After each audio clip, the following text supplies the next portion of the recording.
Patuloy na iniimbestigahan ng Sugar Regulatory Administration o SRA ang isyu ng umano'y manipulasyon sa presyuhan ng asukal.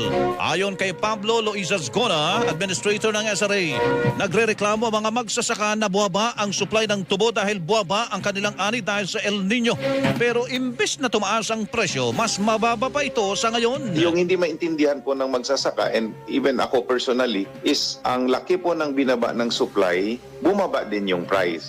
Sinabi pa ni Ascona na problema din nila ang kawalan ng kapangyarihan para ma-regulate ang presyuhan ng asukal dahil ang pribadong sektor na ang may hawak nito. Yung nangyari po kasi nung ginawa yung SRA po noong 1986, tinanggal po sa function ng SRA yung marketing and pricing. Ito po resulta po ng experience natin sa before 1986 na ganoon din po binlame yung ng farmers yung gobyerno sa pagmanipula ng